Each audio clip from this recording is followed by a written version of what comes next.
tirada na sa no adlawng Lunes no sa 28 sa April. Naday ko karon sa ko Barangay Sumili, Butuan City no. Tundang unggoy bitaw. Kining area hadrin ang babaw ani naday ang mga unggoy no. So ako ra kining gagian kay hugaw man kay sa tawo no.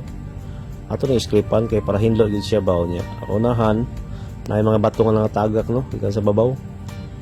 No kay landslide ay no. Ato ni skripan kay para hinlo bitaw silang tawon. Para way kasulti sila ba kay sayang po nga si kagagi hindi po nimo skripan no.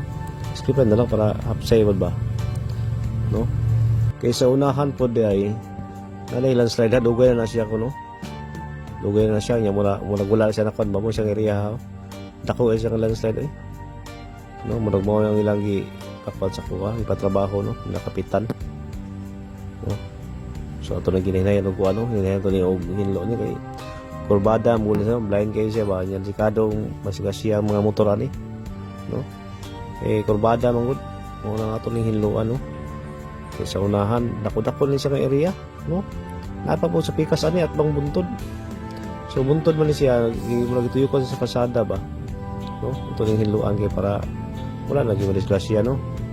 Dugay-dugay na po ni siya kay lang taon lang nimo lang mga sagbot ang mga bugang no.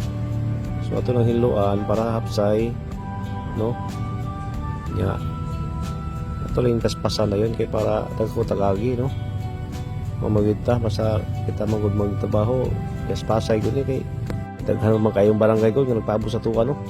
Di lang kay morning nga barangay daghan pa kayo no schedule. So aksyon ito lisik ba aksyon ito balaka kay dango biya kaning muulan ni siya napita lahi ba ni nga yuta ni kay mga pulahon no.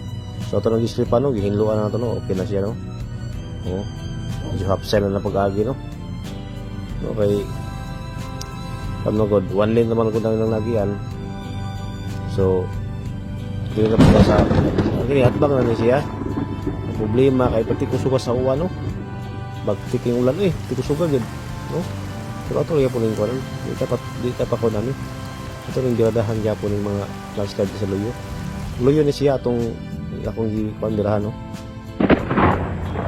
Ang sagbot na po kayo so ito rin kuanong mga kuan sagbot kuanong rin mga nakaalis sa kasada para ang tubig sa food. So ang problema karon kaya di tulo ning kuan ang kalit sa katulo no.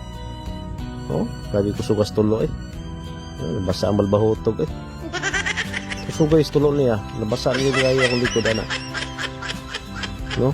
Ipaskan ako siya og tila no para makaali pag murag hapon sugya pong kayo no. Apil lang atong kunan reserba gani nga sa ina no basa gyapon lisod mo ko yung bangko mabasa gud kay di gyud mauga di ba sa minitan no yang basa mo lang imong lubot.